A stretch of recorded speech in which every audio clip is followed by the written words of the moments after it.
बिस्मिल्लाहिर्रहमानिर्रहीम। अस्सलाम वालेकुम स्टूडेंट्स, मेरा नाम सैफुर रहमान है और आज की इस वीडियो में मैं आप लोगों से जो बात करने जा रहा हूँ वो इंटर बोर्ड की केमिस्ट्री में इंट्रोडक्शन टू ऑर्गेनिक केमिस्ट्री जो कि चैप्टर नंबर 6 बनता है, उसके हवाले से मैं आप लोगों से बात करूँगा।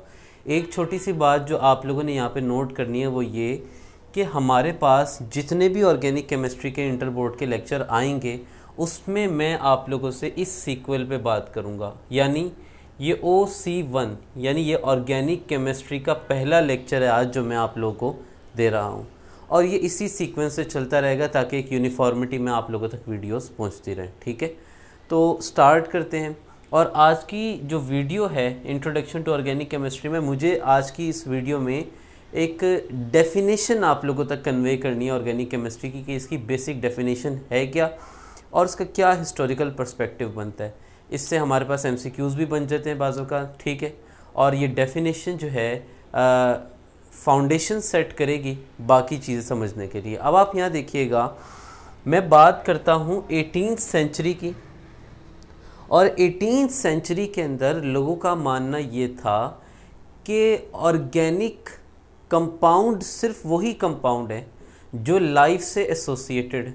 ठीक है, ऑर्गेनिक कंपाउंड सिर्फ वही कंपाउंड है जो लाइफ से एसोसिएटेड है, यानी उस वक्त के दौर में ये माना जाता था कि ऑर्गेनिक कंपाउंड सिर्फ क्या है, प्लांट, एनिमल और उसके डेरिवेटिव्स। ठीक है, और देखें प्लांट है या एनिमल है या हम अपनी ही एग्जांपल कंसिडर करें तो हमें चलाने वाली एक ड्राइविंग फोर्स हमारे अंदर मौजूद है।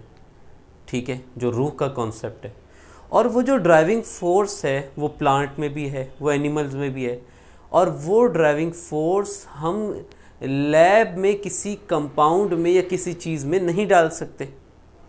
ठीक है, तो वाइटल फोर्स थ्योरी का ये कहना था कि ऑर्गेनिक कंपाउंड सिर्फ वही कंपाउंड हैं जो कि प्लांट्स और एनिमल्स से ड्राइव हुए हैं और उनको बनाने के लिए एक वाइटल फोर्स रिक्वायर है। वाइटल फोर्स यानी वही जो ड्राइविंग फोर्स जो प्लांट या एनिमल को चला रही है। अगर वो वाइटल फोर्स किसी चीज़ में प्रेजेंट नहीं है तो वो ऑर्गेनिक कंपाउंड नहीं है। ये उस वक्त की डेफिनेशन है जब मैं आप लोगों से बात कर रहा हूँ 18th सेंचुरी की। अच्छा, ये जो डेफिनेशन है ऑर्गेनिक केमिस्ट्री की ये बहुत ज़्यादा रिस्ट्रिक्टेड डेफिनेशन थी।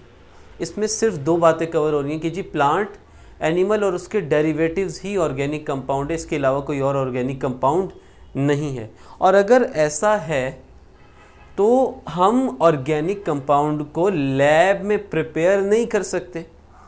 ठीक है, तो ये जो थ्योरी की बात मैं आप लोगों से कर रहा हूँ बेटा, इसको कहते हैं वाइटल फोर्स थ्योरी, जो कि ये कह रही है कि ऑर्गेनिक कंपाउंड सिर्फ वही है जो प्लांट और एनिमल से डिराइव्ड हुए और इनको बनाने के लिए चाहिए है एक वाइटल फोर्स।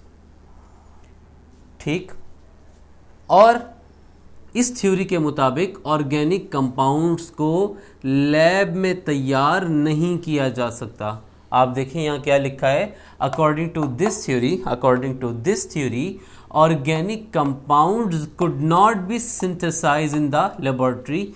ये कब का कॉन्सेप्ट है? ये 18th सेंचुरी का कॉन्सेप्ट है जब हमारे पास वाइटल फोर्स थ्योरी थी। और अगर मैं इस पूरी बात को जो अब तक मैंने आप लोगों को पढ़ाई अगर इसको समराइज़ करूं तो यानी हम इन ऑर्गेनिक कंपाउंड से लैब में ऑर्गेनिक कंपाउंड को तैयार नहीं कर सकते। यही बात तो लिखी हुई है। अच्छा, ये जो पॉइंट मैंने यहाँ पे मेंशन किया है कि according to this theory organic compounds could not be synthesized in the laboratory, ये बड़ी इंपॉर्टेंट बात है। ये MCQs के हवाले से भी बहुत ज़्यादा इंपॉर्टेंट है कि वाइटल फोर्स थ्योरी कहती क्या थी। वाइटल फोर्स थ्योरी ये कहती थी कि लैब में ऑर्गेनिक कंपाउंड तैयार नहीं हो सकते। यानी अब तक मैंने ये सीखा कि जी ऑर्गेनिक कंपाउंड सिर्फ वही हैं जो प्लांट या एनिमल के डेरिवेटिव है और इनको बनाने के लिए एक वाइटल फोर्स चाहिए, और अगर ऐसा है तो वो लैब में तैयार नहीं हो सकते। वक्त आगे गुजरा, 19th सेंचुरी आई और एक जर्मन केमिस्ट जिसका नाम था फ्रेडरिक वोलर, उसने क्या किया, अमोनियम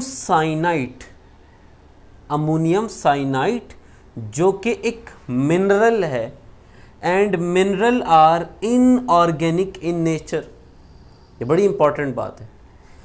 यहाँ पे इनऑर्गेनिक कंपाउंड से ऑर्गेनिक कंपाउंड तैयार नहीं हो सकते। मैंने यहाँ तक ये बात आपको बताई थी।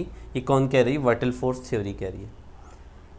अमोनियम साइनाइड जो कि एक मिनरल है, और मिनरल की बात क्या होती है कि यह इनऑर्गेनिक इन नेचर होते हैं। जब उसने इस मिनरल को बॉयल किया तो उसको एक बड़ी ख़राब सी स्मेल आना शुरू हो गई।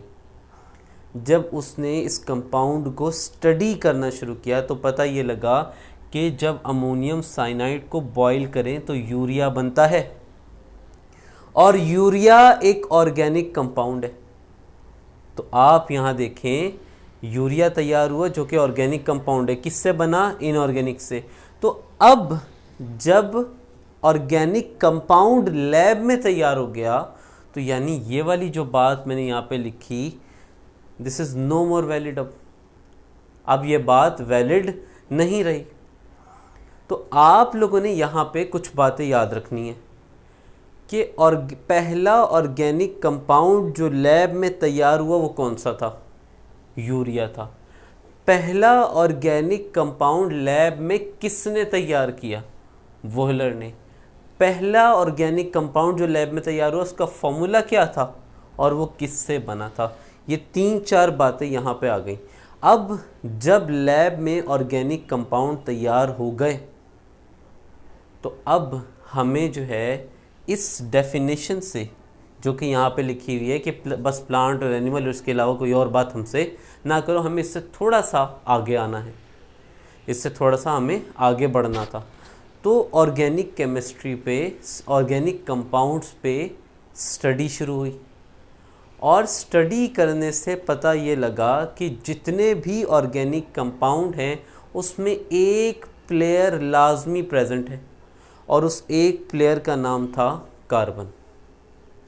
Carbon is the key player of organic chemistry. ठीक है।